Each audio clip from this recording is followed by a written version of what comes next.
Okay. So guys, welcome to 62 Surat MuleSoft Meetup, and topic for today's meetup is processing like large amount of data using MuleSoft and the Salesforce.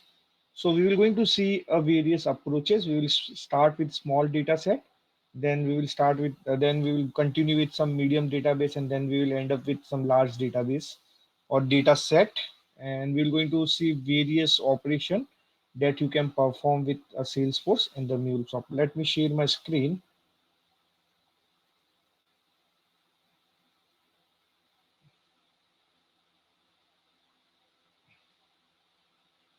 I hope everybody can see my screen. Yes, Okay. So this particular session will be mostly focused on the demonstration part. So we have like 4 to 5 demonstration where we will see various capability provided by the Salesforce connector, and also we will see some of the component provided by batch job or batch processing. Okay. So let me start with the presentation. Okay. So as I mentioned, we're going to discuss about processing large volume of data with the MuleSoft and the Salesforce. Before I went into the session, I will just read out the safe harbor statement. Both speaker and the host organizing this meetup in the individual capacity. We are not representing our organization here. The presentation is strictly for the learning purpose, and we are not holding any responsibility whether the same solution will work for your requirement or not. The presentation is not meant for any promotional activity. It is just strictly for the learning purpose only. You can find the recording on the YouTube or also on the event page within the 24 hours. You can ask the question at any time. You can use the chat window, and even you can speak up. You can just we have just enabled the presenter mode for everyone. Finally, we would love to have a feedback on the session. It also help us to improve in the future session. I will just skip my introduction. So agenda, we will talk about Salesforce connector. We will talk about bulk API. We will talk about batch processing. We will talk about the batch aggregator. Also, I will going to cover a various topic like how to calculate a block size, what is the concurrency, like how to achieve parallel processing, parallel processing, how the records in block get processed, how block get processed. So, right. So, what are the approach you can take to calculate the block size, a right block size?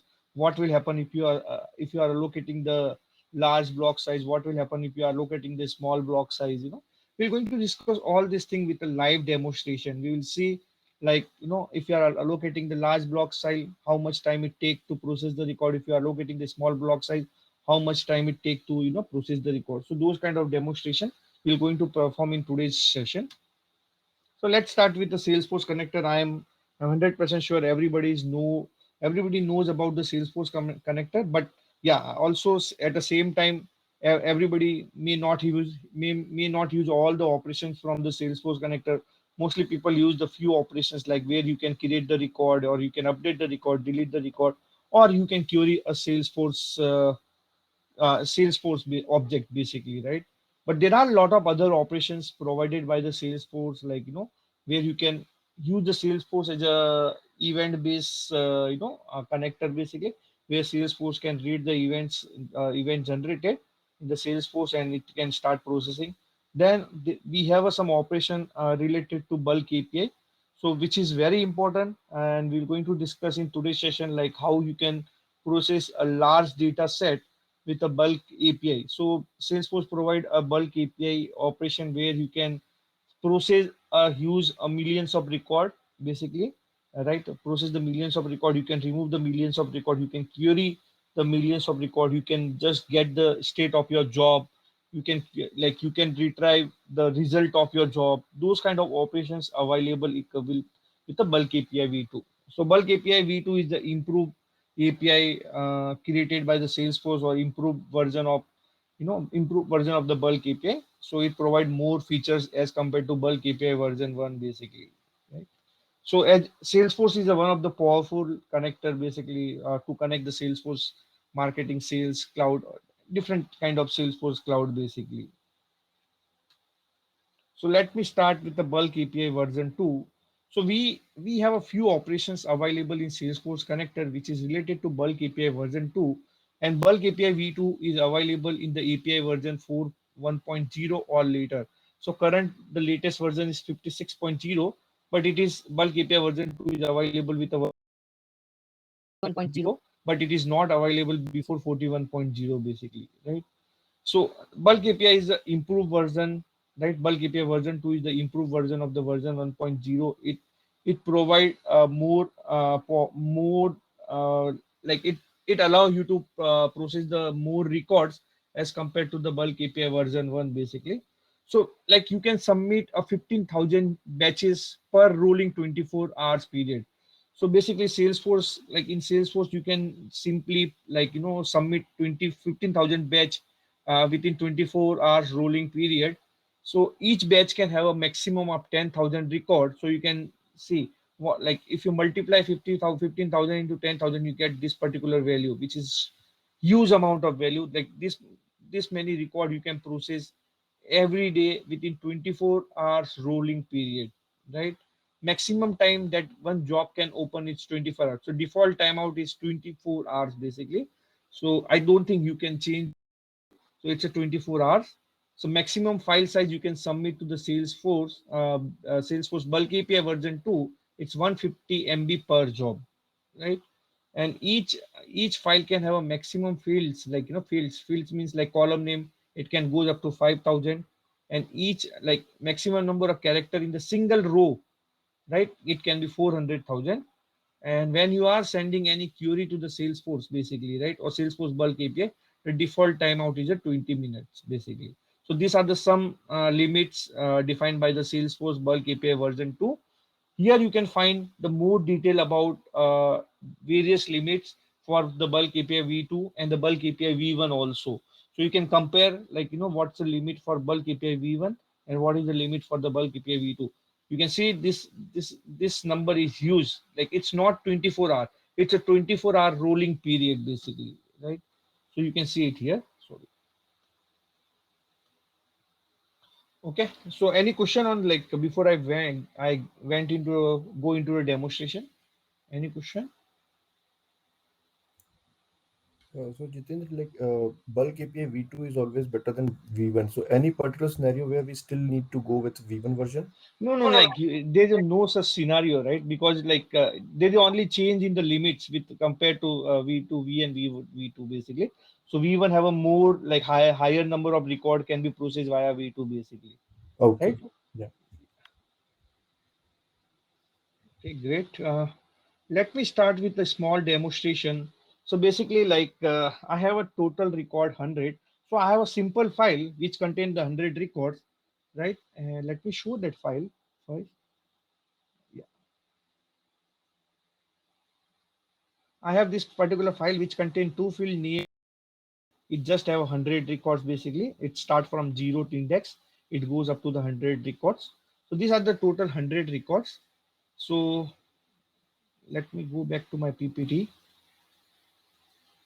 And total number of in each block. So generally, whenever you are like creating any batch kind of job, right? You need to define what you need to define the block size. A default block size is 100, right? So what is the default block size? It's 100 basically. Then how you can calculate how many records in one block basically?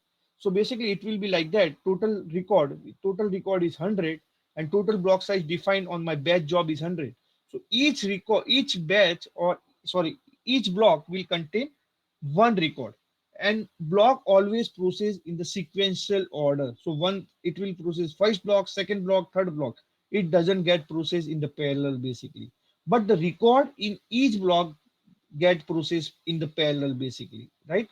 You got my question? So block always get processed in the sequence order, whereas the record in each block can process in the parallel manner basically, right? But in this case, we have only one block with one record, so we will not going to achieve any parallelism here basically, right? Each block so will process sequentially, and like there is only single record in each block, so we will not going to achieve any parallelism here basically, right? So there are some kind of best practices. I'll going just read through it. So lower block size will perform more IO. So if you have a lower block size, so it will perform more IO, right? So basically what happens, whenever I create a block, each block gets stored in some at some storage. It can be memory, or it can be, it can be any kind of storage, like what you define depending on that. So in this case, what happens, it will read one block from the IO, one block from the memory, or maybe from some storage. So one IO operation, then second block, third block. In this way, it will going to perform 100 IO operations basically, right? So basically, like lower block size will perform more IO. See, in this case, my block size is higher, but still it's performing the more IO basically, right? Because each block contains a single record. I will going to explain you, like, the higher batch block size will reduce the IO, but eventually you are processing more sequential record whenever you require X amount of data. As I mentioned, the record can process in the parallel in each block, in the sequential manner. This is the two important statement. If you have a millions of record with a payload size in KB, so you have a n like millions of record and the payload size in the KB, you have to always choose a highest number of the block size basically, right? You have to choose higher number of the block size. Make sure there is a no memory issue. You have that much of memory, right? So you need to perform some kind of testing to come to define some kind of the block size basically. So if you are processing large amount of data with a smaller size of payload, your block size can be the higher basically, right? If you need to process the heavy payload, if you want to process the file size, if you are processing image which is in MB, right? In that case, make sure your block size is smaller basically, right? To avoid any kind of memory issues basically. Now you can also define the max concurrency. By default, max concurrency value is 2 into CPU cores, basically how much CPU allocated to your lab on your to your server to your machine. Like if your machine have a two cores, so it max concurrency will be 4. So it can process maximum 4 record in the parallel from the block basically, right? So that is what a max concurrency means. But in this particular case, the max concurrency parameter is useless. Like, we are having total record, and each block have a one record, so there will be no parallelism. Even we are, it will next concurrency is a 4, but it is waste, right? In this scenario, each block will have a one record. It is not good practice to process one record in a one block.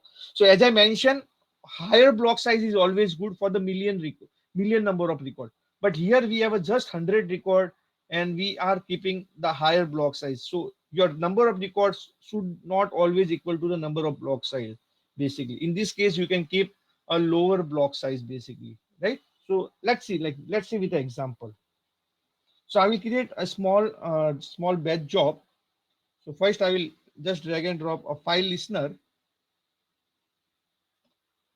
Okay. So I have one folder. Let me find out that folder. Yeah, this is the folder. I will copy this path. I will go to my Anypoint Studio, and I will just give this as a directory matcher, nothing like, and I will just change the frequency to 30 seconds.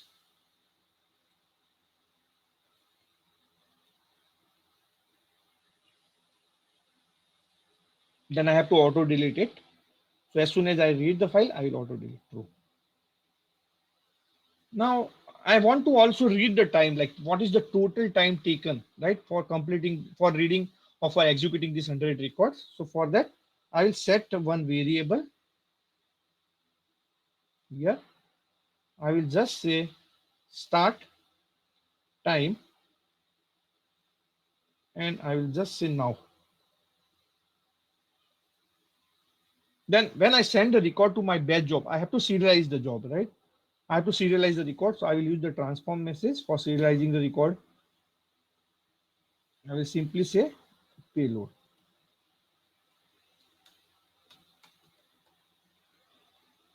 Okay. So I'm just serializing the record here. Then I will search for batch job, and click on batch job. Here you can define a batch block size. If you keep max concurrency empty, it will calculate automatically 2 into total number of vCores available on your server, right? So here I got a transform message basically. Now I want to use Salesforce connector. Before that, let me use one of the logger. So where I can say my batch job started.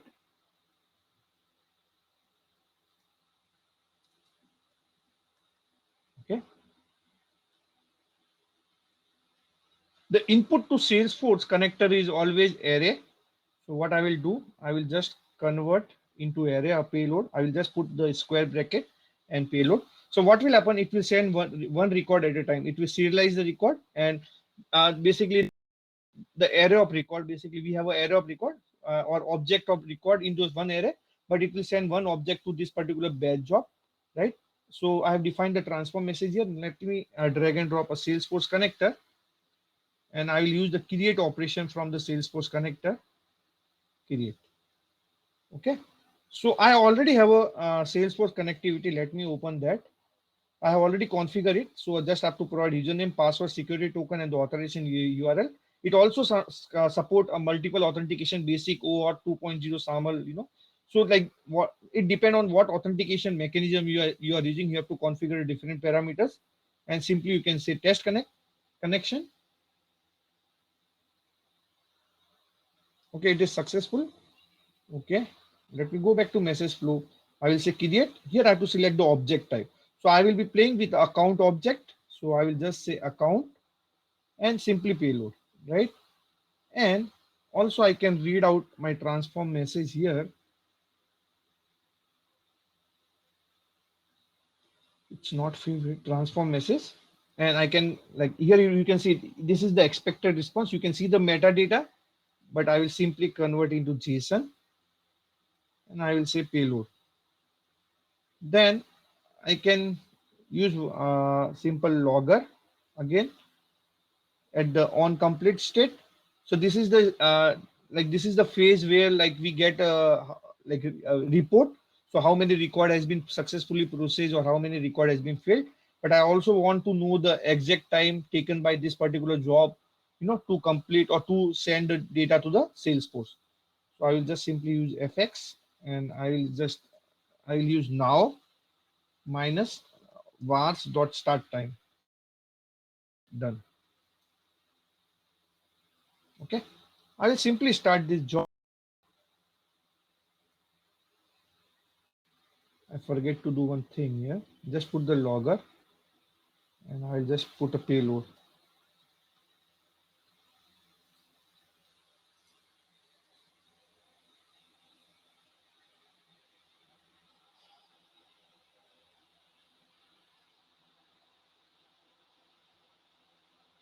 Any question?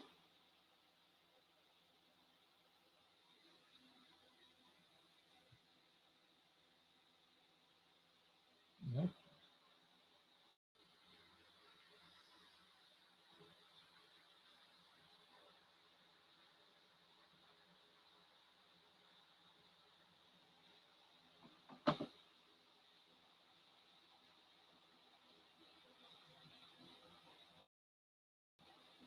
Okay, I have deployed my application. I will just clear the console.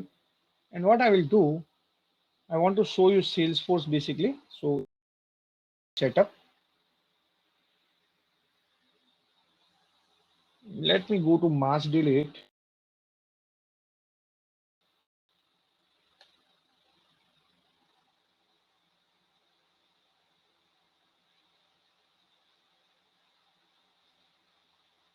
and I will just put account name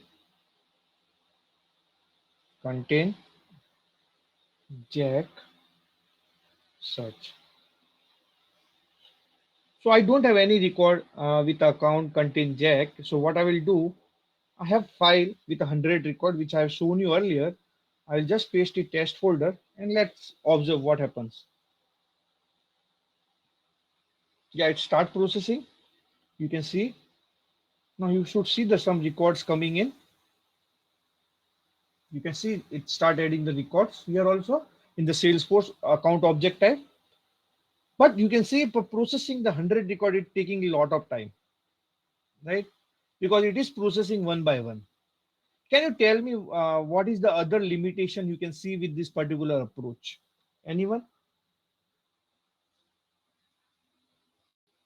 So So you have to lower the block size. no, block size is fine, but what is the one of the limitation? See, one of the limitation is like it is processing one record Yeah. like at a time, right? Mm. What is the other limitation you can see with this approach? We are making large IO number of operations calls are to more. Yeah, Salesforce.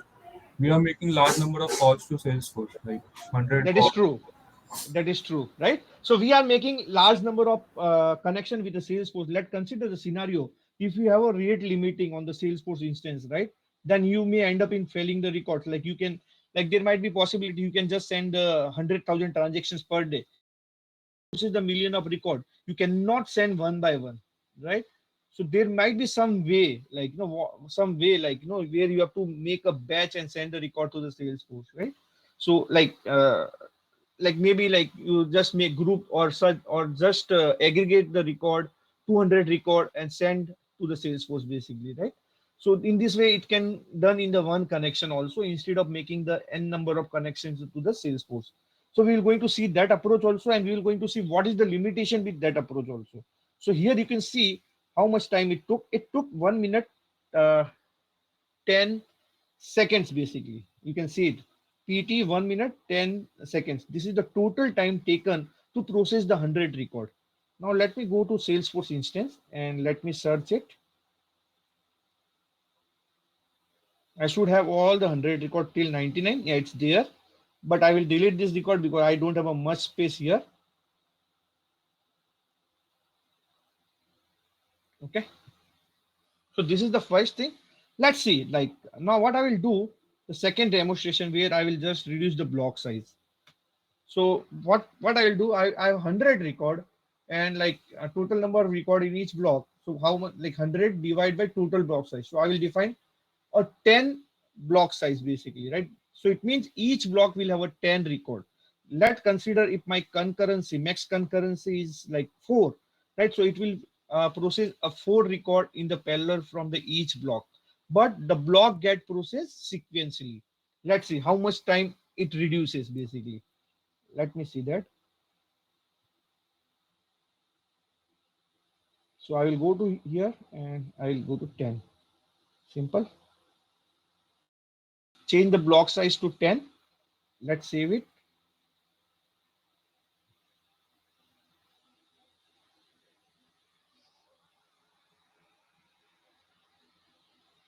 It should redeploy the application.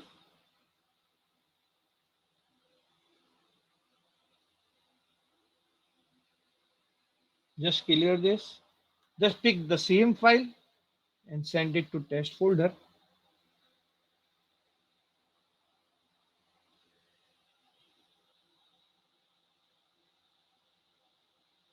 It take 30 seconds to pick the file.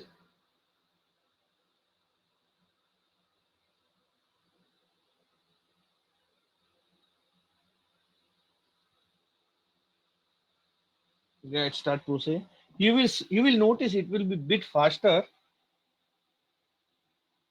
See, you can see it's a bit faster.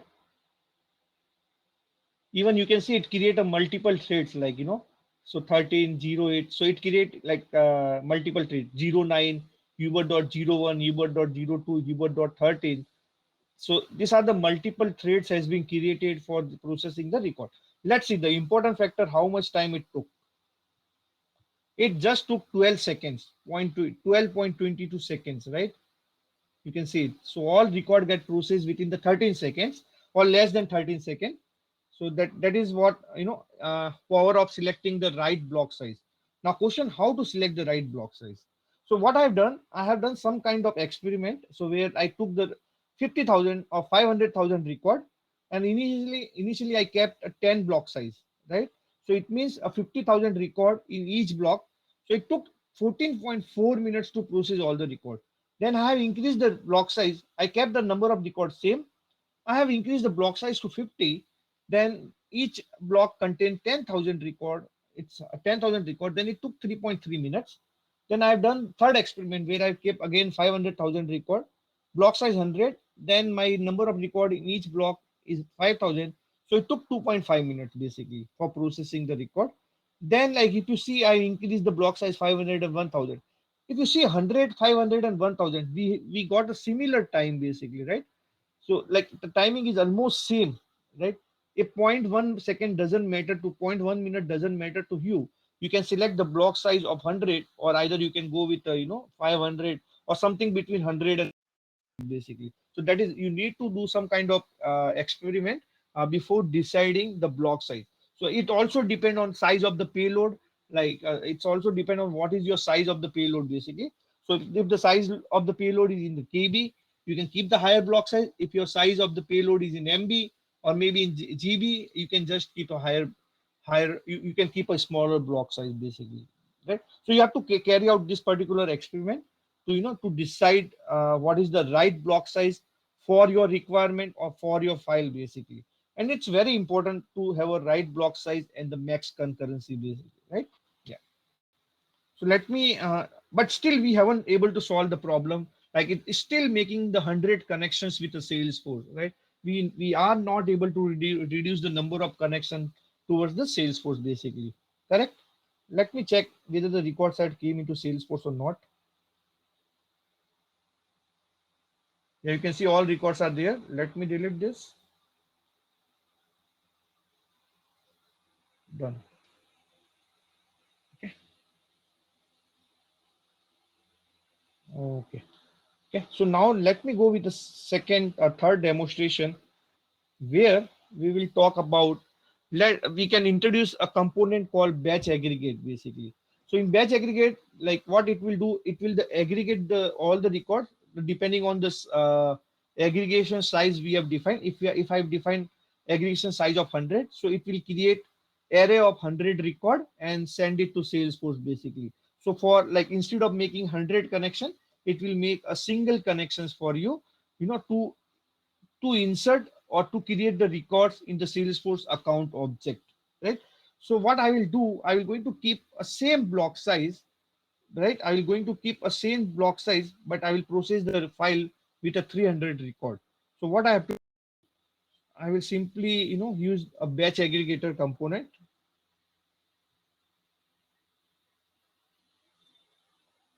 and I will just bring a create into this batch aggregator component. I'll bring transform into batch aggregator logger, but I don't require this transformation where we are converting object into array. Batch aggregated automatically take care of that. Definitely, like if you are aggregating the object, then it should be array only, right? So I will delete this. Like, So let me define. can I Yeah, interrupt you for a question, or should we yeah, you wait? can like. Okay. Yeah, that's A quick question on the previous scenario. Also, if you can go back to the slide of the block size, which you mentioned, just for my understanding. So the number of records in one block, for example, let's take the first row, 10 block Mhm. size of the number of records, 50,000. Yeah. So, if I understood correctly, the 50,000 records run run one by one, No, and that 50,000 record will run in the parallel basically. in parallelly. Not all Uh, 50,000 record, depending on the max concurrency you defined, right? So if okay, you are define max concurrency equal to 4, then 4 record will run in the parallel basically. okay. And then I really didn't get a hold of the block size here. So anyhow, it's going to take based on the max concurrency and No, no, uh, block size. See, this is kind of experiment I have performed basically, right? okay. So basically, I have to come up with a right block size. So I know I want to process the 100,000 record basically. I will get a file every day which contain Mm-hmm, the 100,000 record. Now, mm-hmm, how I can process that file faster, right? So I have mm-hmm, a file and everything. Before I move into the production, I need to define a right block size. So what mm-hmm, I have done, so I will pick that particular file of 100,000 record, and I will try to experiment with different block size. I will start with 10, then I will mm-hmm. go with 50. The records are same, right? Yeah, But yeah, I'm just trying to I want a right block size. We don't have any other way to mm, calculate the right block size. Like this is my file key, this is the scale, this is the size of my record. We don't have any such calculation right now, right? yeah. So we have to, Yeah, yeah. I got that point, but then how that is technically translated when you use the Salesforce connector, let's say of either it is 10 or you did an experiment, you decide, okay, is it a 10 or 1,000?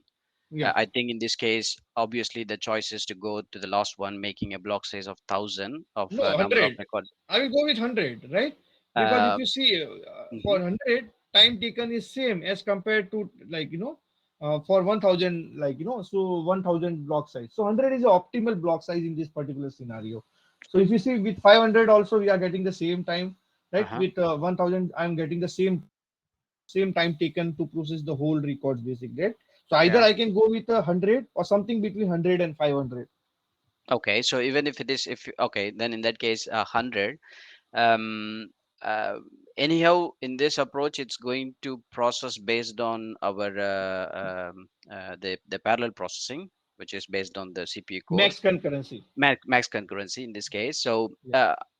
why then we have to choose 100? I don't know whether I'm asking the No, right thing. see, So it's, yeah, really. like you can choose Hmm. 500 also, right? But Hmm. like, because like here you can see, like if I choose the block size of 100, right? Hmm. And Hmm. total time taken is 2.5 minutes, right? If Yeah, I'm yeah, choosing the block size of 500, total time taken is minutes. This correct. 2.5 and 2.4, it's almost similar, right? It is Yeah, not creating any difference for me basically. Even you correct, choose 500, there's a no issue. Even you correct. choose 1000, there is a no issue. But the optimal, like, this is the threshold, like 100 Mhm. basically, right? Because Okay, now if you going to select 2000 also, you will get 2.4 minutes on only. okay. So So you check the optimization based on time taken, but yeah, technically, it doesn't translate anything behind the screen in no, in no, the no, connector nothing, or nothing, anything. You nothing, just check, nothing. okay, what should be, if based on the time taken, you decide a Yeah, block size, because correct. having a less or more, it is not going to impact you on a functionality, or how But to say. I will tell you, there's Mm-hmm, other way. Now mm-hmm, also it depends how many V core you have allocated, right? mm-hmm. So you may have to consider that also. Like, if let consider there's other way, like, so generally, like, you have decided I am getting the 100,000 file basically. I am Mm-hmm. getting the file with the 1 million record, and I want to complete the processing of that 1 million record within 2-3 minutes, right? Then all other parameters also come into picture, like max concurrency, the the memory you are allocating to your batch processing, right? So Mm-hmm. those factors will also come in. If you are processing million record in 0.1 vcode, I don't think it will going to happen, right? So block size is one thing. Block size, like, you are deciding with the block size how faster you Mm-hmm. can process the record, what is the optimal block size basically, right? Okay, Apart from that, you need to also, like, do the experiment on what is the optimal vcore size for this particular batch job, right? So those kind of things needs to be also done basically. It also okay, depend on that particular parameter also. This is just a okay. simple experiment I perform on my No, laptop basically. got it, Just, got yeah. it. But So, there are other factors you need to consider. It's not only about the block size. If you mm, are defining the higher block size, right, you are getting the 1 GB of data, and you are mhm, allocating zero point 0.1 v code to your job basically, right? It will not mhm, work like 1 GB, like, basically zero point 0.1 v code give, I think, 500 MB of storage, right? So if you mhm, are processing 1 GB of data, it will not work. Where it will go and store the data, right? mhm, You are just getting the 500 MB of storage, and you are trying to store 1 GB, because what will happen, so block is nothing, it's a one queue. So second mhm, block is the second queue, the third queue, fourth queue, it's like that, right? So mhm. those queue get stored on some storage into your core, into your container basically. Oh, okay. Okay, that makes it clear. Okay, so in this case, then you try to send a batch of 10, batch of 50, batch of 100, batch of 500 and Correct. 1,000, and then you check the optimization. Okay, how long does it take based on my CPU or whatever, the Correct. infrastructure. Okay, okay, okay. And there is no direct relation. We can do this by, of course, as you mentioned, you have to do this experiment for your infrastructure and then come up with this block size. If I Correct. Like, understand. Okay, it okay, depends on all many factors, right? It's not okay, only like, yeah. okay. Clear. Thank you. So let me go third demonstration. So where, like, I've used the batch aggregator, and I use the create operation, which I just take it from this before the batch aggregator. The important factor here, I can define 200. So I will going to process a 200 record in one batch. Okay. So now I will take a file of 300. It means it will create a two batch basically. One with a 200 record, one with a 100 record. So it will going to create only two connections with your Salesforce, right? So I've just defined 200. So basically streaming, you can enable the streaming if your file size is high and you don't have that much space, right? In such cases, you can make use of streaming. So it will read the record depending on your what buffer size you have, those kind of things. Like you can, So right now, I am not going to do everything. So, but we talk about this aggregator size. So I define two. So if I send a file with 300 records, it will create two batch, one with a 200 record and one with 100 record. So this time it will just make a two connection for processing the 300 record in the sales.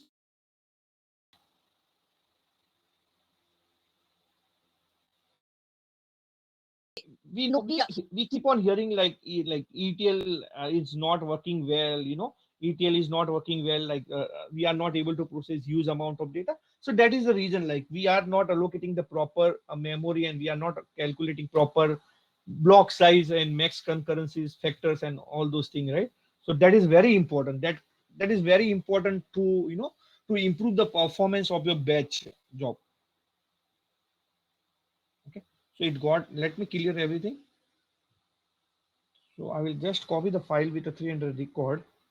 I will paste it here. Let's see what happens.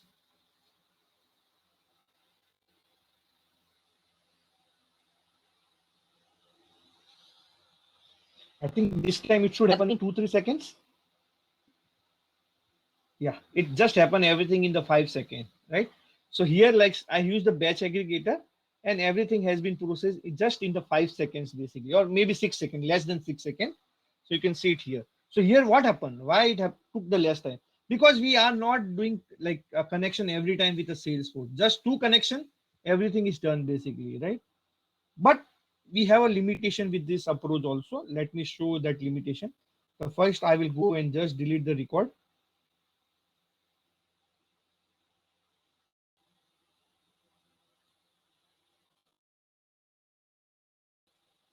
So, but in this scenario, you don't need to decide on the block size, I believe, right? No, Because we anyhow, have even if blocks. you send like, We have. does it have does it have any influence on this? Because this is going to establish a connection based on number of aggregator No, no, that's records fine. that But you send, irrespective of. batch Mhm. block size is the record in the block size. Let's consider I got a first batch that have 100 record, right? That 100 record will go to batch aggregator. Mhm.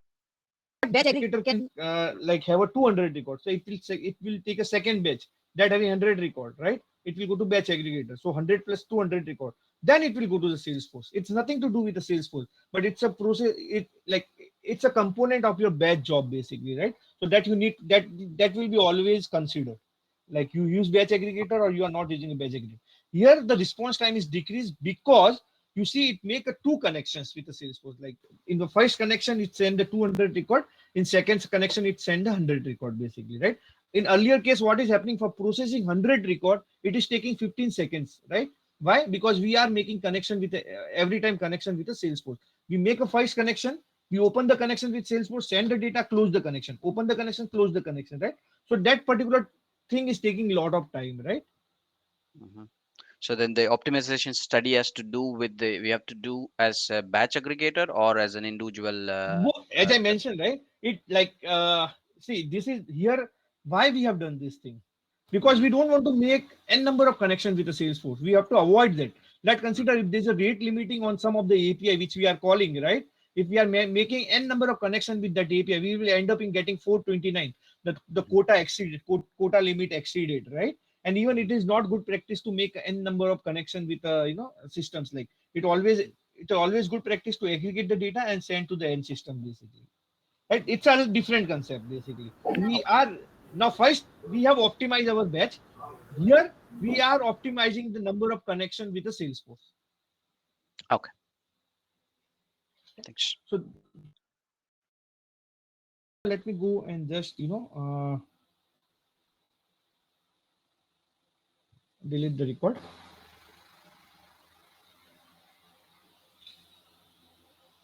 All record has been deleted. Now what I will do, I will just increase the aggregation size to 300.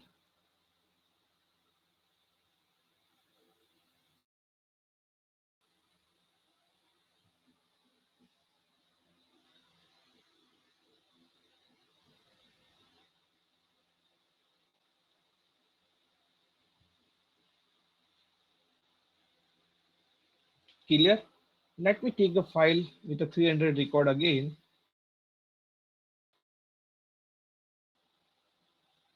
It should throw. Yes.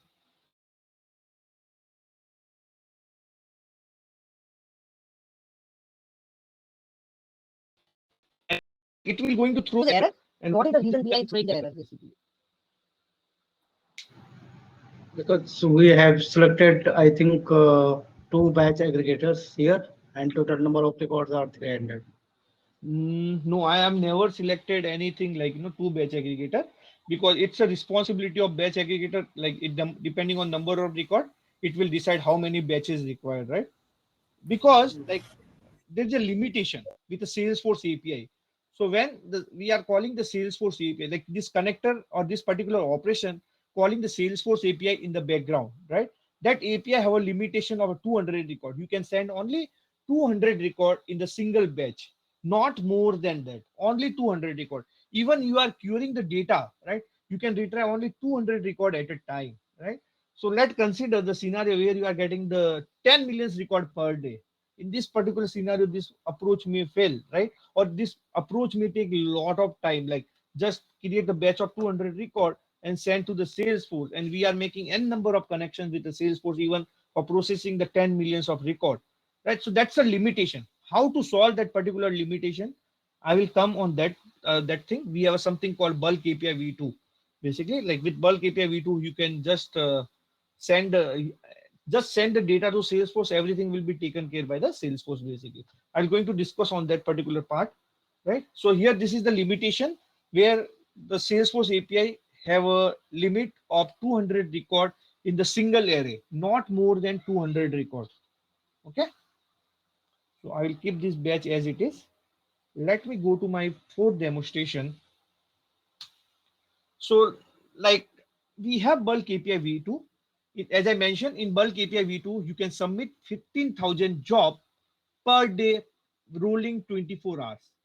Then also each batch job can contain, or each batch job can have a 10,000 records basically, right? 10,000 records. So it means 15,000 into 10,000 record, you can process every rolling 24 hours basically, right? Okay. So generally, whenever we are doing whenever we are uploading data to the Salesforce using bulk API v2, it manages 4 states. Upload completed. Whenever we upload the data to Salesforce, the first status we get upload completed. Then once everything is completed, all data has been processed in the asynchronously, it will say job completed. It will say failed. If it's processing in the background, it will say in progress. So here what we will going to do, we will submit one file with, like, consider one file with a 11,000 record basically. Will it take a file with 11,000 record? Yes or no? No, I think, because the limit is 10,000 record. Okay. Anyone?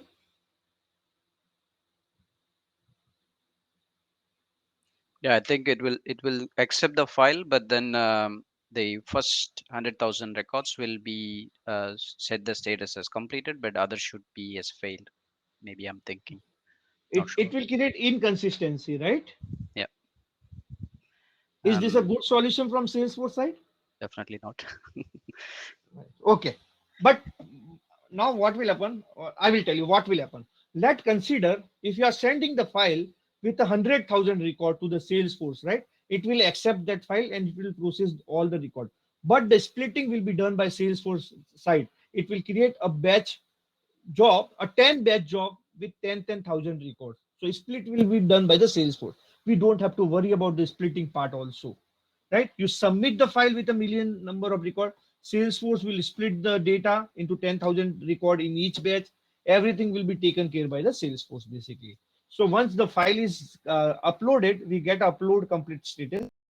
Whether and like later you keep on checking the status, you will get in progress. In case if anything got failed, you will get a failed status. In case everything is completed, you will get a job complete state basically, right? Now what do you think, is this a good solution, like sending and split, like split of file is taken care by the Salesforce? Is this a good solution? Of course, yeah, it's a good solution, right? As a developer, we don't have to do much work, right? We just have to submit Yeah. the file. And you don't have to worry about the block size. You don't have to worry about the max concurrency. You don't have to worry about the aggregation of data. You don't have to worry about the split of data. So there are a lot of like burden has been removed from your side, right? So let's see how we can achieve this. Simple. So what I will do, I will just Salesforce bulk API. Let me search for bulk API. So number of operation like, but we will going to use create the job bulk API v2 operation, right? And I will use this on update here. I will remove from there. We don't want this particular batch job now. So let's see what I have to configure. So here the first thing you have to configure the object type, which is my account. Then operation, I just want to insert data. What is the line ending? It always accept this is the limitation CSV file. You have to like you can send the data in the CSV format. My line ending is CRLF, and apart from that, a comma. It's a comma separated. If you have a pipe separated, you can put a pipe separated. For now, it's comma separated for me, so I will just not put any other value. It's a comma. Just these are the configuration you need to do. Nothing else. The simple configuration, right? And the already like I already create a connection configuration in my global element, which I've shown you earlier. I can use the same connection config. Now I can use a transform message, and this is the metadata generated automatically for you. So we are like interested in this particular ID and the state. These are the two important parameters. This ID will be the batch job ID, so from where like you can search what is happening in the background. And this is the state, like with the job complete, upload complete, failed, or there's one more, I forget it. Yeah, in progress. So these are the four status. Okay, so I will just convert into JSON, and I will just mark as a payload. That's it. And let me log it also.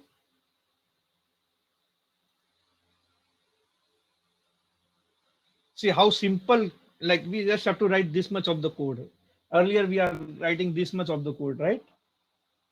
Maybe you may have to do the extra work if your file is in the JSON format or Excel format or any other format. You may have to transform to the CSV format and send it to this create bulk API. So you can have a transform message in the front of create job bulk API v2. So let me save this. Let's see if it's got deployed. It's very quick. So let me think. Should I process the file with 11,000? Let's start with a 300 file.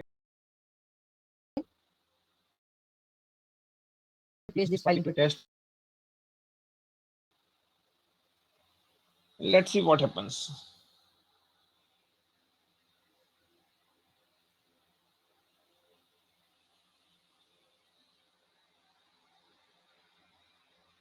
Yeah, you got the response here. You can see, so state in progress, right? You may get an upload complete also sometime, but here I got in progress, which is good. And let me copy this ID. Before copy the ID, let me copy this and paste it here. Let me see if the code has been added. Search. You can see record has been added. All the records is there. 300 record, right? It's very quick, right? So you can see the record has been added very quickly. Now I want to see what happened, right? So what I can do, I will copy this job ID and I'll simply, okay, let me copy this part. Okay, and copy this job ID and paste it here. Let's wait. Yeah, here you can see it create a job with just it create one empty job. Just ignore it, right? It may be for some purpose. I don't know why it create empty job, but you can see the record has processed, which is 300, and you can see this is completed, right? So like I can see this particular thing on the Salesforce GUI also, but if I want to see it programmatically, what can I do? simple, like I can use one HTTP listener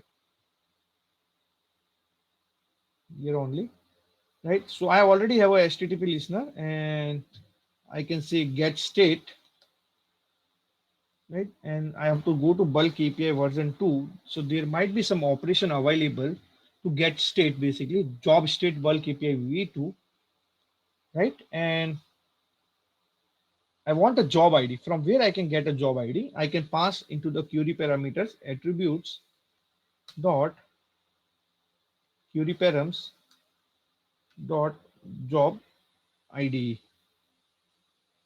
right? Then I can use transform message here, JSON payload, and just I don't have to log also. That's fine. Let me save it. Let me prepare the URL.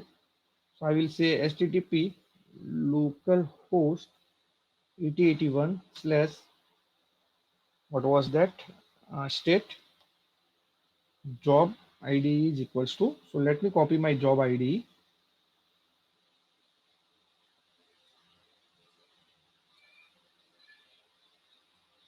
Okay.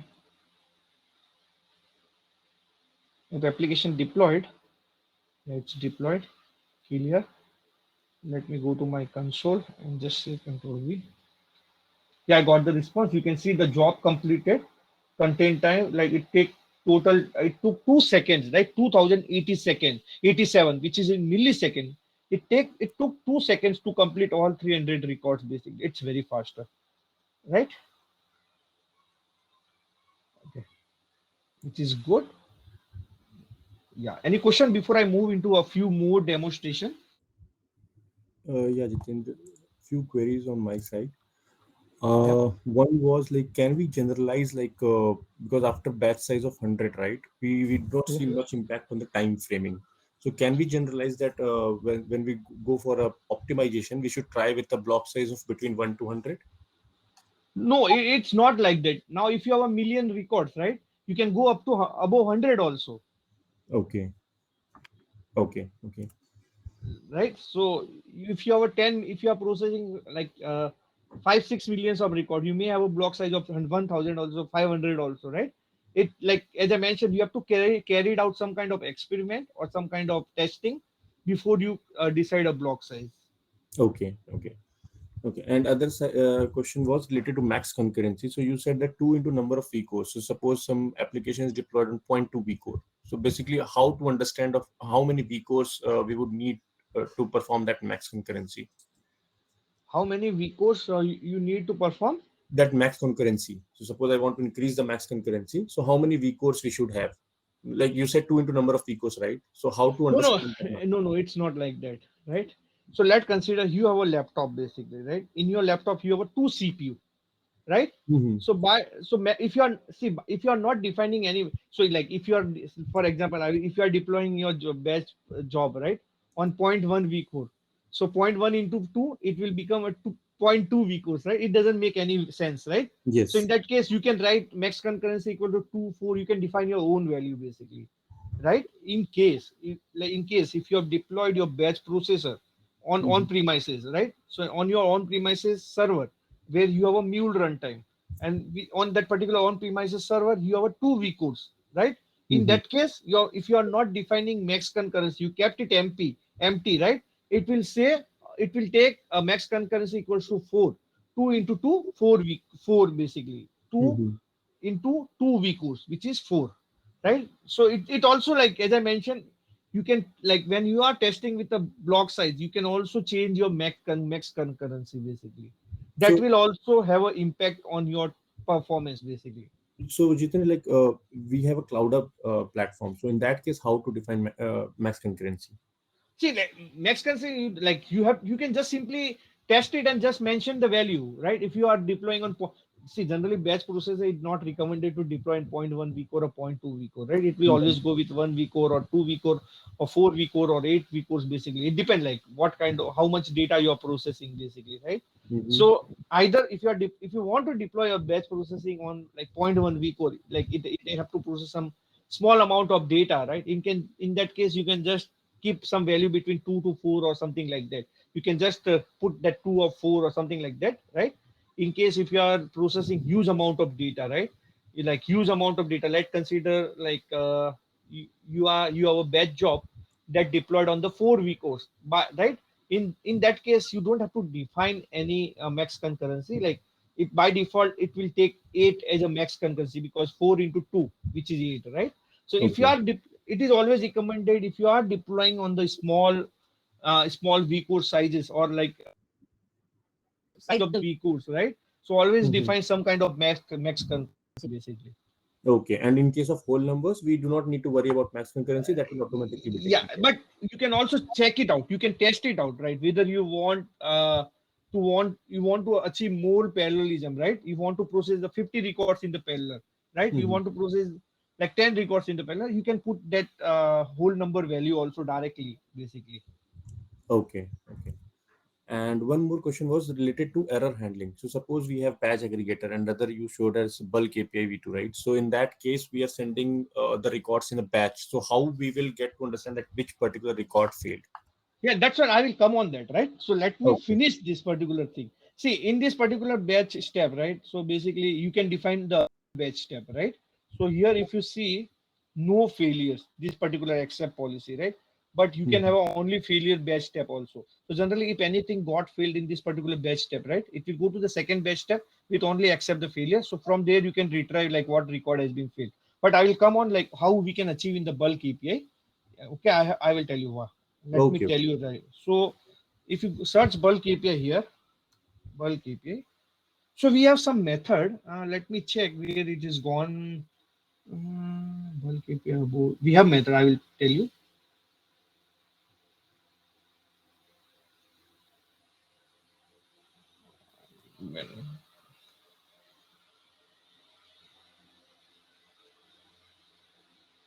Yeah.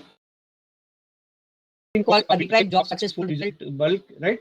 Failed result. So these are the two operations you can use to retrieve how many record has been failed for that particular job, particular batch, and how many record has been failed. And you can pass this particular ID which we have retrieved, right? So this particular ID can be used to identify how many record has been successful, how many record has been failed, basically.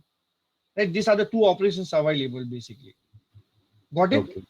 But we will get a value of complete batch, right? Rather than getting a particular record that failed, we will be getting particular batch, right? See, now you have two operations basically, right? Definitely, it will be it will be give like all the failure record basically, right? For that Mhm. particular batch. So now for particular batch, if 10 record get failed, right? So you will get in Mhm. this particular retrieve job fail. It will give all the 10 record got failed in that particular batch. Okay. Okay. Okay. Okay. Yeah. Yeah. Got it. Thank you. So follow-up question on that. So if let's say one job is failed, in one job, one or two records fail, which means the whole batch has been marked as a failed job. No, no, Um, no. no. It will Okay. not. Even all record get filled, it will not mark as a field basically. In case of any system error, anything, right? Or any data Uh-huh. failure or in the whole file, then it will be marked as a field, right? So basically, like generally, we have to use this job basically, this particular operation to return the field record that particular batch, like or record for that particular batch basically. So these are the operation Okay. needs to be used, right? Okay. I'm So coming so on if that we part. okay, okay, we'll wait for that. Okay. So what I will do, I will see now I have just inserted a record Salesforce. But is there any way I can just read the upload completed or batch job completed kind of thing in this particular thing? Yeah, I have an approach. I can do that. So what I will do, one set variable here. So what I will do, I will just read the ID. So what I will say job ID, and I can simply say payload dot ID. That's it. So I'm reading the ID here. Then what I will do here, I have to use the choice router,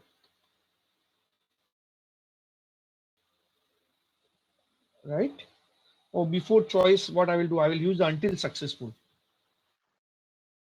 introduce some kind of error, it will keep on generating the error till we get upload complete or not upload job complete status or failed status.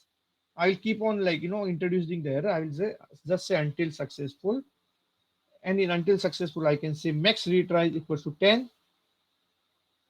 Right under the until successful I have to read the state. So I will say get job state. Under job state I just have to pass job ID which I've saved. Mm, Save from this particular result I have saved into this particular set variable. Then what I can do, I can use the choice router. Simple. I have used the choice router, and let me go to configuration XML, and I'll put one more when. So what I will do when job is completed, when payload dot state is equals to job complete, right? Then it should come here, and it should transform the message. Or what I can do, yeah, if job completed, and I can simply say retry field result, and I can pass vars dot job ID. Simple. Then I can use what happened to when. Here is my expression. Yeah, I don't know what happened. Let me go to configuration XML. Something is not went well.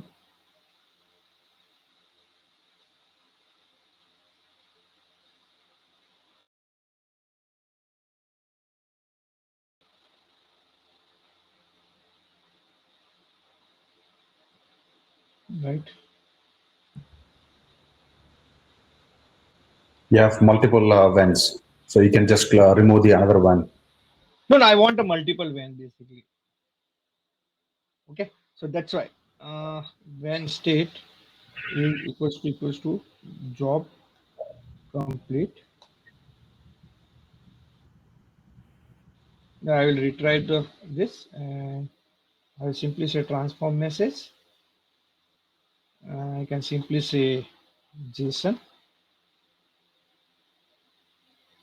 and you can say payload. All right. So that's our. So I want to retrieve a success record. Retrieve success record. I can simply say vars.job IDE,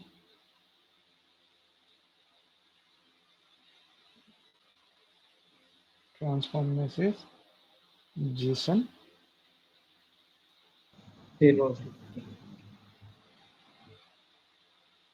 Okay. So like let me log also logger. Here I can say payload.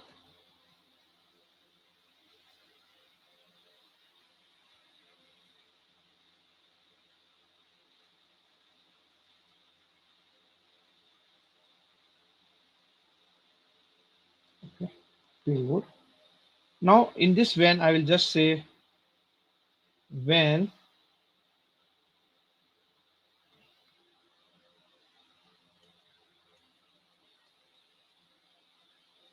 failed, I will simply say transform message, convert to JSON, and simply payload logger payload. If I'm getting any other state from failed or job complete, right, I should raise an error. So it can stay in the until successful. That might not be a good solution. Just for the for demo purpose I'm using custom error batch fail, right? I am just introducing this particular error. Let's see if I've done everything right. So I'm just reading the file, creating batch job, transforming the message payload. Do I require this? Let's keep it logger. Then set variable. I'm getting the state, batch job state, and where I'm passing this job.ide. Then I using the choice router, and when job state equals to job complete, then it will retrieve field record. It will require successful record. It will log it, and when it will just transformation log. In case if you are getting upload complete or in progress, it will keep on raising the error. So it can stay control into the until successful. It will try for the 10 max retries in not 60 seconds is too much. I will just say 30 milliseconds, 30,000 milliseconds, then 30,000. Let me save this. And what about XML config file? You have added one man twice or three thrice there. Which one? Configuration XML. What happened there? You have added 2 and 3 when option there, no? Okay, that's okay. It's two only, right? Oh, okay, okay. Okay. So let me check. Let me clear this.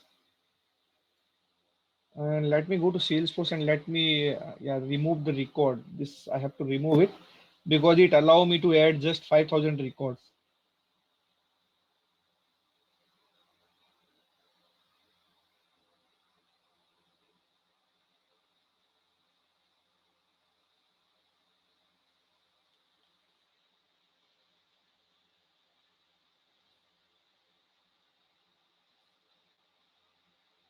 I have more.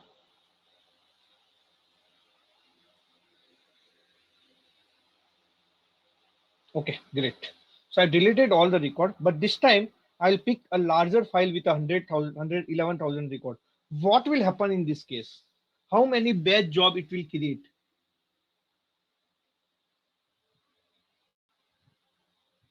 It will going to create a two batch job, one with a 10,000 record, one with a 1,000 record, and it will also create one empty batch job. Okay.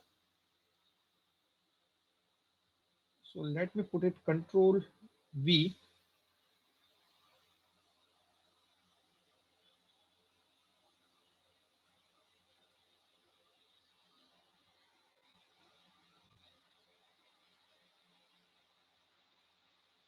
Let's pick the file. You can see in progress. Like it already generated the error because it is in progress state. So it will retry. So I will copy this ID. We can check it from the background also.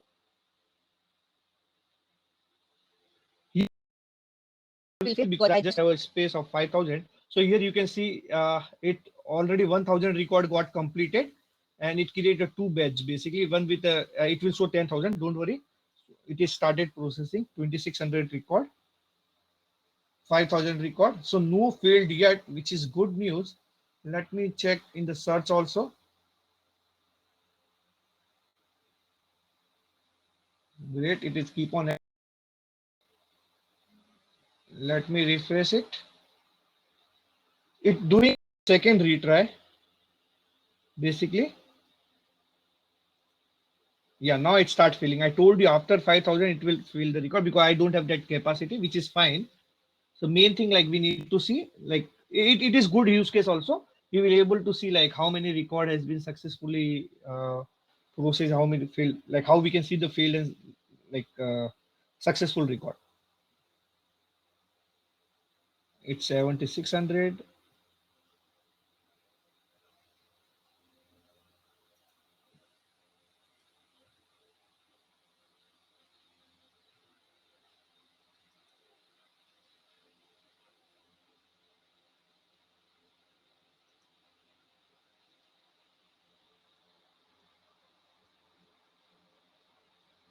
Let's say it's retrying. This is fourth time it is retrying.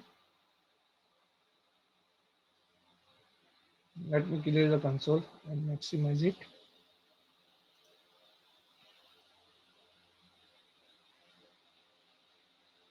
$9,200.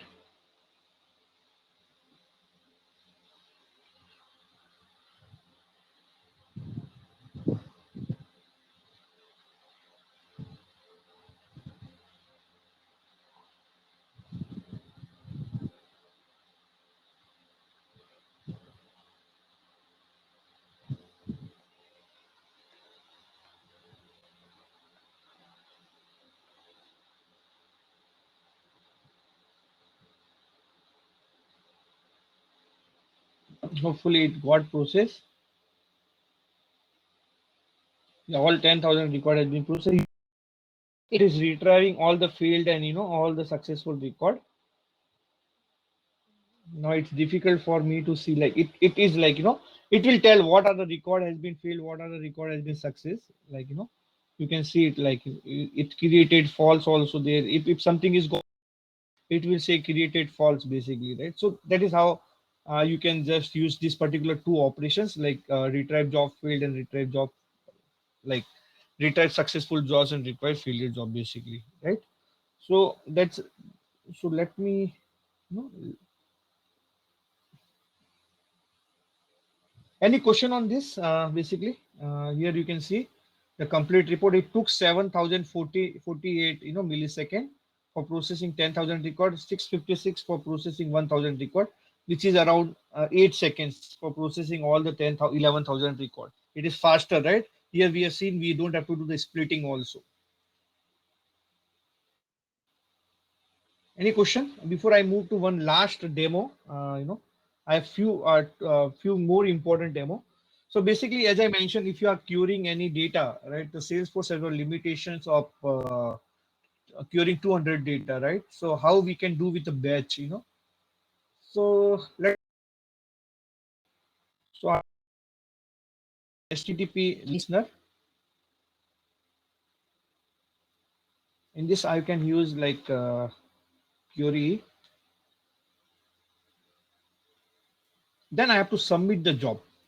What I can set bulk API. We can have a get all query job bulk API or something, get query job result. I have to create a query job. This is the operation. And here you have to pass a query basically, right? So I think it's account only.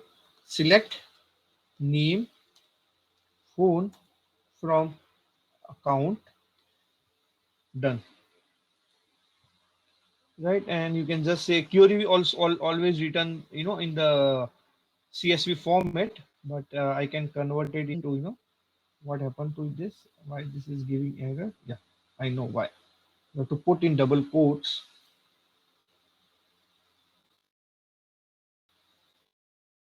Then transform message, convert it to JSON, payload, and then logger. Then this is just, we are submitting the job, but how to return? We have something called bulk query result. So because it will happen in asynchronous, right? And now you want to retrieve the result. So bulk query job result. Yeah, this is this. I can use listener again. Simple. I can say report. In this, like I have to pass ID, so I can use something query params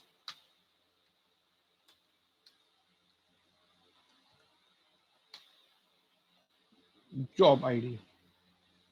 Then simple transform message.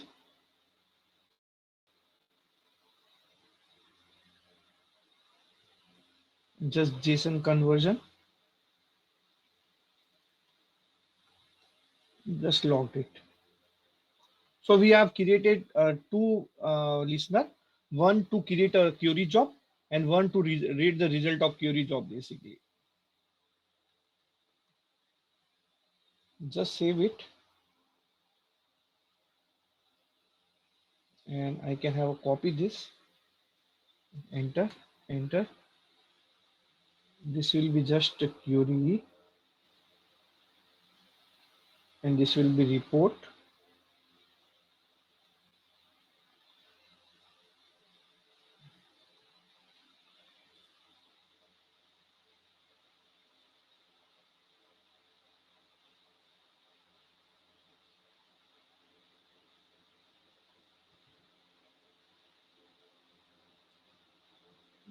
Console clear. Yeah, its query has been submitted and we got the ID back. We can copy this ID. We can go to see, just paste it here. It will retry all record process 7 2 because some record has been failed. That's why it's just showing 7 2 to 9 record process. Now what I can do, I can copy this ID and just pass with the report.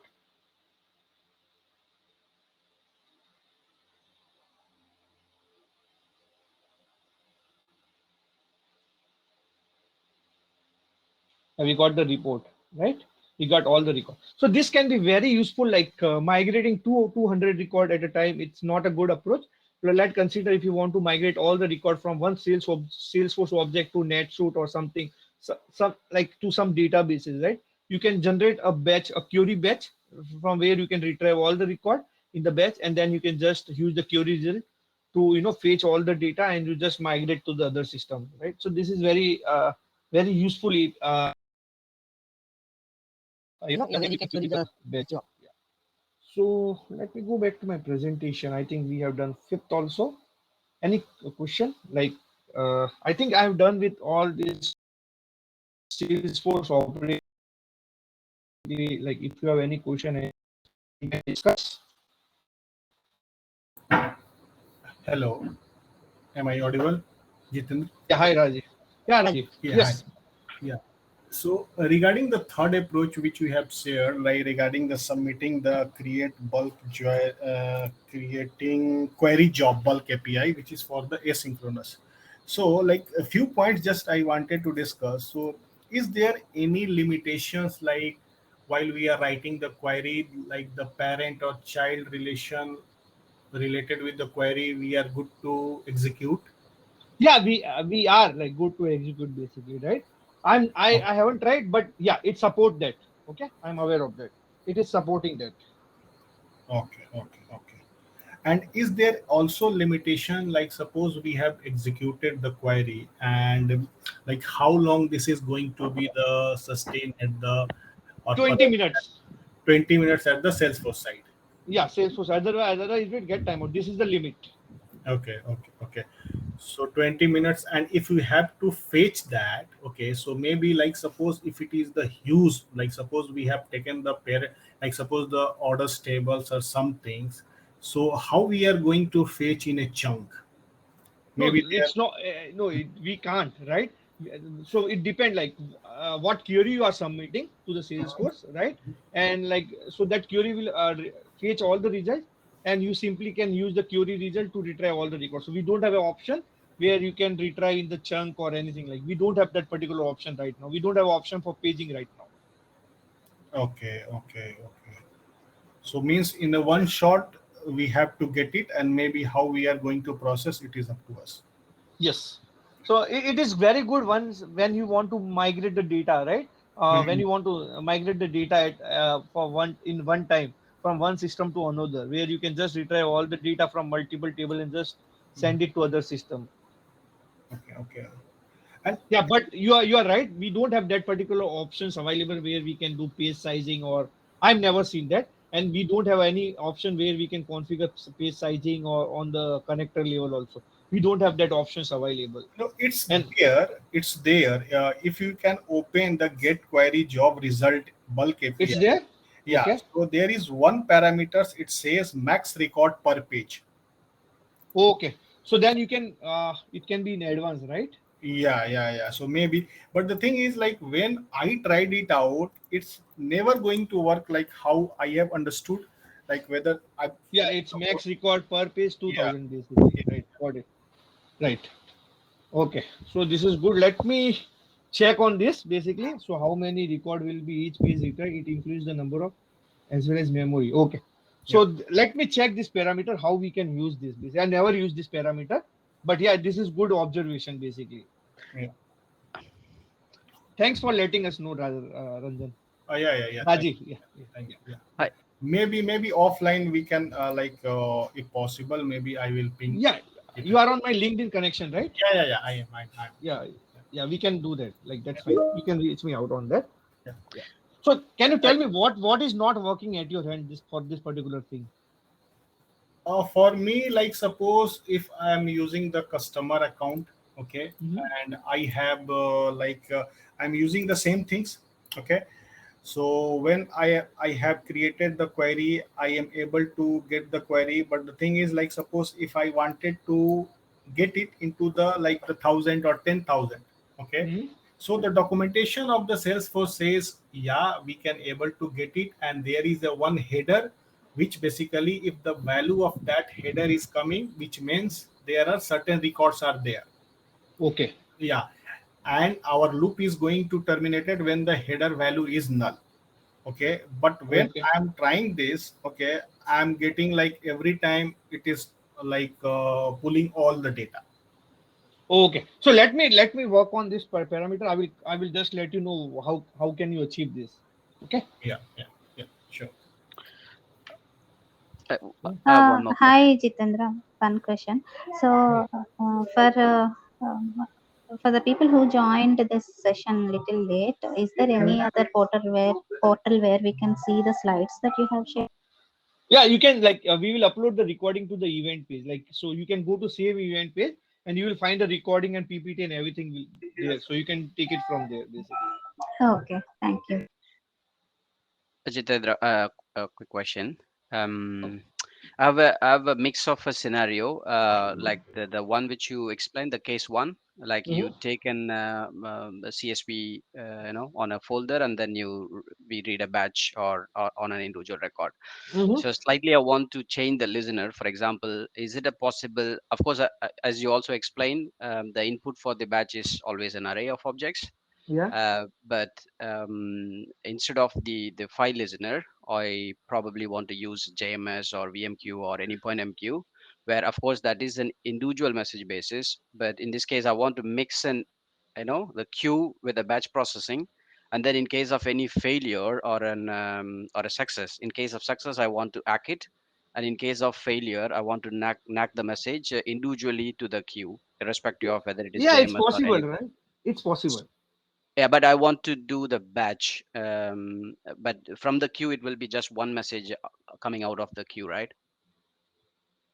Yeah, it will be one message coming out of the queue, right? Yeah. But So is there any possibility, like still I want to do the batch, but with the queue, and then see, individually hack or knack it? see, so basically the what's why we are using the queue, right?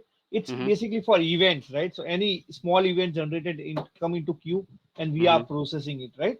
So that Mm-hmm. is the concept of queue, right? If you mean to say like I want like 100 Yeah. records get Yeah. Maybe aggregated. I will give you an scenario. So on a delta basis, for example, one time every accounts customer is in the system in Salesforce. On a daily basis it's going to be 1 to 10 or hundreds, but at the end of the week, for example on Friday evening, almost all accounts customer is going to be touched, or for example extension of a contract in Salesforce is going to get a new end date, for example. So in that case, I want to do all these as a bulk. Of course, yeah, we designed that to process it as an individual considering a delta situation, but in this case on a every day, on every weekend or a Friday evening, then it is going to touch all the contracts. So that's why I want to know, is it possible to mix this batch plus queue?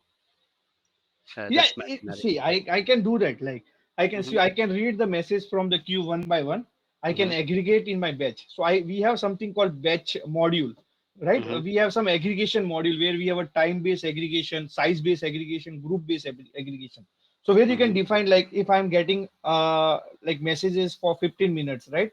Mm-hmm. Just aggregate those messages first and then send to the batch basically for processing, right? So those kind of Okay. components available in MuleSoft. You can make use of, you can search for aggregation module. So we have something called size-based aggregation. So you can Mm-hmm. also say if 100 messages get accumulated, then you Mm-hmm. process the message. Till that it will wait till it doesn't get 100 messages. Then it will create the batch of 100 messages and it will process it basically, right? So those kind Okay. of things are possible. So just check something called aggregation module provided by the MuleSoft basically. So Okay. it have a three approach. Either you can go with a time base, either you can group on the basis of like for example, if you want to group the message related to country, right? So you can group on the basis like if you get all the messages related to US, like 100 messages related to US, 100 messages related to UK. then I have to process the message, or I have to send the message forward basically, right? So those kind of things are you can do that, right? That Okay. kind of out of box component provided by the MuleSoft. You can use that basically. Okay. The aggregation model that you're referring to is not the badge aggregator in the Salesforce No, no, model. it's Oh, that's altogether a complete. different Okay. aggregation module basically. Okay. That's great. Good to know. Thanks. Okay. Jitendra, one question I have. This Yeah. is related to the bulk API only. When we tried the bulk API related to the Salesforce version 2, there is a scenario where we have to upload a CSV which is having a child object also. Means orders is there, orders history is there, accounts is there. Okay. So there is a scenario where we have to sequentially process the records to insert those CSV records in those objects at the Salesforce level. One by one we have to do, because when I performed, it was not allowing me to add the child objects. It Uh, will not, right? For using for see, even the Salesforce connector doesn't allow to add a child object, or like you if you have a parent-child relationship. In this case, you may have to use the composite Salesforce connector basically, right? So we something have a called some composite Salesforce connector. So that you need to use, where you can insert the record with a child-parent relationship, So even you can retrieve the record with a child-parent relationship basically. So okay, but that is with all.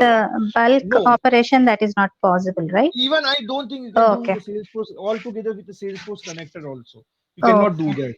Okay, okay. Yeah, that the challenge I was facing. I just wanted to know in case if there is any other possibility No, with you same. have a Okay, composite Salesforce connector, right? So okay, let me. So you can use that okay. Hi, Salesforce. Jitendra. Yeah, What is the difference between V cores and just the cores, like the number of it's CPUs? it's the same. Like on the cloud, they call it vCores, or on premise, it's vCores means virtual course basically, right? It's the same concept. Like it's there's a no different meaning for that. Okay, so if we have again similar question, if we use four V cores for any application, so Mhm. optimal thread size is 8, like as we discussed earlier. 8. What is the optimal thread size for point one V core and point two V core? So like you can define up to 2 to 4 basically. Generally, when I use the say 0.1 V core basically, right? It means it will not able to process huge amount of data also, right? So go between something between 2 to 4, not more than that. Okay, so there is no empirical formula or No, something. no. There's a no formula. It's all on the basis of trial and error basically, right? Mhm. And again, regarding batch processing, you told blocks will be sequential, and And yes, can you can you record. can you clarify that again? It's simple. Like each block will get processed in the sequential order one by one, and the record in each block will be processed in the parallel. Okay, okay. So let's say we have around 4 threads and 10 blocks. So first we will complete the processing of 4 blocks and then only switch to next 4 blocks, right? No, no, no, no, no, no. You are wrong again. You have a Mhm. 10 block. It will pick one block at a time. Okay, it will Okay. process one block. Then it will go to second block. In the each block, if let's consider if I have a 10 record in each block, right? So those Mhm. record can process in the parallel. Basically, if I define then it will process 4 records in the parallel from that particular block. Okay, okay. So first block will be completed first and then it will go to second block, right? Yes, it's one by one. Okay. And one more thing, Jitendra. So can we use streaming and batch processing together? Yes, it's a like I will come up. I will going to take one session on that also. So streaming can be useful basically, right? When you don't have a much memory size, like if you don't have a what I will say when I say, so you if you have a less RAM memory basically, right? Or like lesser RAM memory, right? In that case, you can make use of streaming. So what will happen? Your file will be in this on the hard disk, and it will just load the data. Like if you have defined the buffer size of 512 MB, or 512 KB, it will just upload, or it will just load the 512 KB of data into your buffer, and it will process. Once buffer is released, then it will it will upload 512 KB more. So like that, it's a streaming, like it's Mm. very useful, when you don't have much memory into a system, basically, right? Okay, Or I okay. will simply say when you don't have much in memory, basically, right? In that case, this concept can be very useful. Okay. Uh, So what streaming strategy you suggest, like here, like repeatable or non-repeatable? It should be repeatable, right? Mostly repeatable is always good approach, basically. Yeah. Okay. So yeah, it depends. Okay. Like now again, there might be some use. It differ from use cases to use cases. Like for all use cases, repeatable might not be good, right? For some use cases, non-repeatable might be good, basically. So we will have a one session where we can just discuss with the use case and everything, like when and how to use the streaming, and how streaming can improve the performance of your processing large amount of data. Okay. Jitendra, so do you think this streaming is a costly operation? Because even for If you say it can be minimum amount, costly, okay, yeah, it can be costly when you are using the streaming for processing small number of data, right? but okay, but it is not always right. The streaming can be a good choice, basically, in some cases, basically, right? If you're processing large data and you don't have a much in memory, right? In that case, you have to go with the streaming. You don't have other option. yeah, okay. Hi Jitendra, I'm Prabhakar. So I have a few query regarding if we enable one application as a two workers. Hmm. So for a Salesforce, we have a channels, right? Subscribe channels. Hmm. So how should we overcome the duplicate processing? It will see. I'm 100% sure. It will be picked by only one listener. Okay, no, not both listener will pick the message. It will pick message by the. Have you experienced such scenario, like you have two listener and both listener are picking the same message? It will not. It will never happen. Okay, so I will give one scenario. If you are using the queue, right? In Mhm. queue itself have a property. Even it have a 10 listener, it will always send to one of the 10 listener, not to all the 10 listener. But I can see in the connector itself as a primary node read only like that. But how it will work? As I mentioned, right, queue, it will be read by one of the node, not both the node, basically. So if you don't tick as well that primary node, at See, least one. in CloudUp, there is a no primary node and no secondary node concept, right? Right. Mhm. So this is the concept of anypoint clustering on premises, basically, right? When you are using the on premises, you have something called like one parameter you can enable. Like I forget that only primary node equals to true. In that case, on the message will be only processes by the only primary node, right? Not by the secondary node. So when Mhm. primary node goes down, the secondary will become primary, and that will start processing the message. I will give you, just forget about like number of workers. The queue Okay. itself have a properties. Even Yeah. there are 100 listener, right? Hmm. Queue will always deliver message to the one listener only, not to the 100 listener. Okay, for suppose if it is an HTTP listeners concept, then STT listener, it's gone, right? It's a load balance, basically, right? So request will either go to one of the worker, basically. okay. Thank you, Jitendra. Yeah, I think even I as per my knowledge, correct me if I am wrong. sorry. Whenever the listener consumes the message, that is gone from the MQ, right? So there is no point of sending the same message to other queue. If one of the queue in one of the worker, if it already consumes, that message is already gone. Yeah, it's already gone, right? So like till like we don't send the ACK back to that, the message will be in flight state. So message, like once the message will in the in flight state, it will not able to pick by any other listener. Hi Jitendra, Sumit here. Yeah, hi. Hi. A small question regarding the batch processing we were discussing earlier. We had Yeah, yeah. concept got jumbled up since I had to shoot up the question. So it's like the bulk, the batches will get processed in sequence manner. Understood. Now, let's say batch one, there was an example which was shown. Let's say some of the records or a particular record in batch one is stuck due to some processing issue. Let's say uploading into or creating a problem in Salesforce. What happens to the other batches? it will keep processing, right? So it will keep processing, right? So like what? So generally, it will never happen. Like your batch will stop processing. It will never happen, basically, right? So in case like if the batch is not able to process for 24 hours, right? It is not able to complete within the 24 hours. In that case, it will generate a timeout error, and you will see the job has been failed, basically, right? But what happen if you if you have created the 10 batches, right? The Salesforce have created the 10 batches. It will process. I think it process one batch at a time. First batch of 10,000 records, second batch of 10,000 record, the third batch of 10,000 record. It will going to proceed in that particular manner, basically, right? But it will not going to stop anything. It will, No, no. even one of the batch has got stop, right? So it will get the second batch will continue to process, basically. Mm-hmm. Because see, my question was not regarding to Salesforce; it was more regarding to the batch processing as a part of the. See, bulk API is Yeah. the part of the Salesforce only, right? So it's not, it is not concept available in any other connector or any other thing, basically, right? So it's a part of Salesforce. Like it's a bulk API is the operation from the Salesforce connector only. It is not available in any other connectors. My Yeah, question was related to batch processing, not bulk Salesforce API. but you mentioned bulk API, right? No, no, no, no. So Okay. it's like let's say we have a set of, let's say, 100 records. Now I've set into, let's say, 10 batches, 10 each, one batch containing 10 records. Now I have purposefully set one wait timer, put a condition there, right? And the first Yeah, batch satisfied the yeah, I got it. 10%. I got it. Wait. I got your question. Yeah, if first batch stuck, right, the second batch will be in the queue till the first batch doesn't complete or it doesn't get filled. Okay, Okay. it will get stuck, Sumit. Okay.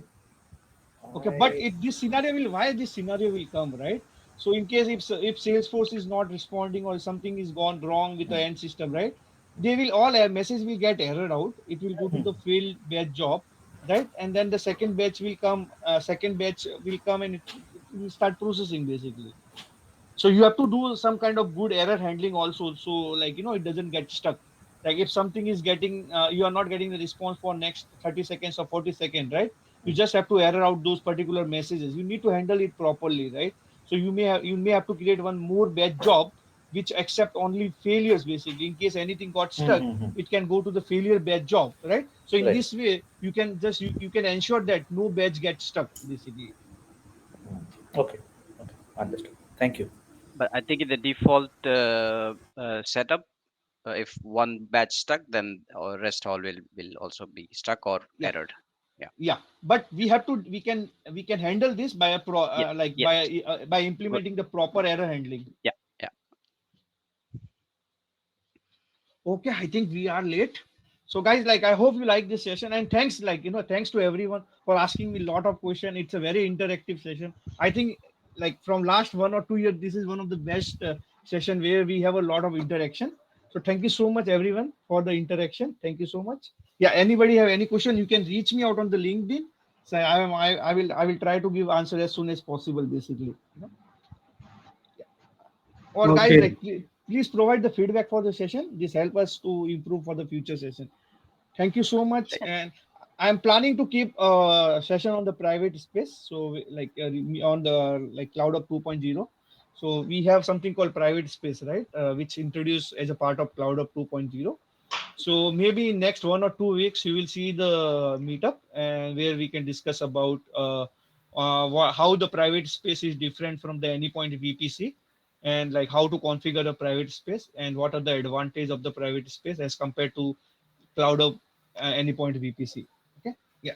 Thanks everyone. Have a nice day. Bye bye. Yeah. Thank you. Thank Thank you. you. Thank you Thank for your Thank time. you. you. Thank you. Bye bye.